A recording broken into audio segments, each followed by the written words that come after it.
Reality warping is one of fiction's most broken abilities. The ability to warp the fabric of space and time to your every whim. Most common users of this ability will use it to bring their deepest desires to life and bend the world to their knees. But most times in fiction, this ability is often limited. But have you ever wondered, what if it wasn't?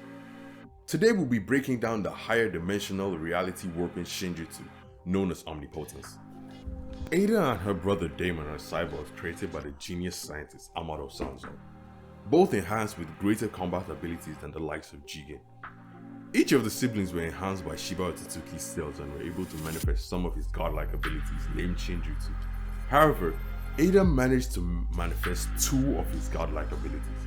She has access to Shibai's Shenrigan, which allows her to see all that is happening in the present and all that has happened in the past, granting her retrocognition and clairvoyance. But the most impressive of all, she has access to the ultimate Shinjutsu, Omnipotence, the ability to manifest anything she desires. Unlike her brother Damon, who is mostly an arrogant brat most of the time, Eida is cool and composed, rarely having any emotional outbursts throughout the series. She seems more analytical, mainly using her Senrigan to gain information to use to her advantage in her next scheme. While she does have an interest in love and is romantically attracted to Kawaki, as finding true romance is her main goal in the series, she doesn't really care for anyone else aside her brother. Behind her beautiful face lies a cold diva who is willing to abandon her allies if deemed necessary. Similar to Damon, she has this sense of superiority stemming from the ability to enchant anyone who looks at her. As Shikamaru states, she has the ability to control the entire world if need be. Thus, it has left her with a sense of disinterest. As stated earlier, Eida was able to manifest the ultimate Shinjutsu, Omnipotence, which Momoshiki describes as the ability to make anything real. A programming language that gods were said to have used to create worlds. This ability has been hyped up pretty well, and honestly I can see why.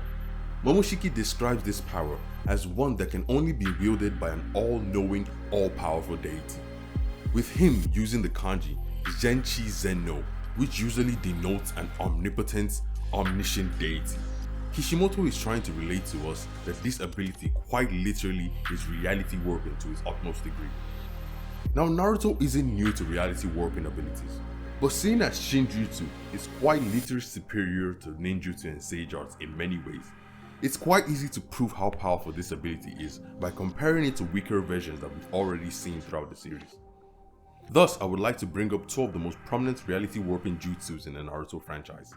That would be the creation of all things jutsu and the Izanagi. The Izanagi is a visual genjutsu possessed by the wielders of the Sharingan, whereby for sacrificing the light in one eye, they gain the ability to rewrite reality for a whole minute. It is a jutsu that rewrites the fates of the user, as Itachi explains. The caster can quite literally switch an unfavorable outcome for one that suits their desires, an ability to quite literally turn fantasy into reality. Similarly, the creation of all things jutsu is a technique utilized by the Sage of the Six Paths. It utilizes yin-yang release to give form to naught and bring life into that said form. Yin-yang release also serves as the basis for the Izanagi. Those who command Six Paths Senjutsu are said to fully wield this power and command all things in nature. Thus, Hagoromo used this technique to create the 9 Biju from the 10 Tails chakra. Both of these abilities are incredible reality warping abilities that just pale in comparison to Senjutsu by default. It seems that the power of omnipotence, as Momoshiki suggests, is to literally dictate the laws of reality itself, the ability to ordain what will and will not occur. Now granted, while omnipotence hasn't done anything too crazy yet, it has shown some subtle things that prove why this ability is just that much superior. Omnipotence before was truly revealed used to go by charm, although it was later revealed that this is just omnipotence manifesting Eida's subconscious desires. It was an ability to enchant anyone who lays eyes on Eida on an instinctual level, causing them to become her captives.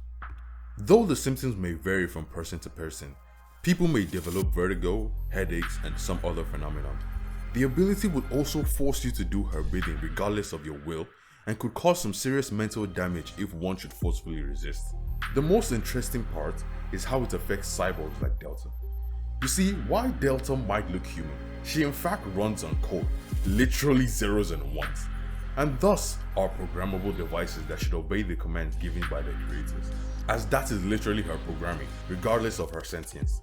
Yet Eida's charm effect is quite literally so powerful that it can rewrite her program just to allow her search for Eida. This goes beyond instinctual level and is messing with the laws of nature to accomplish such events. This is a testament to how powerful Omnipotence is.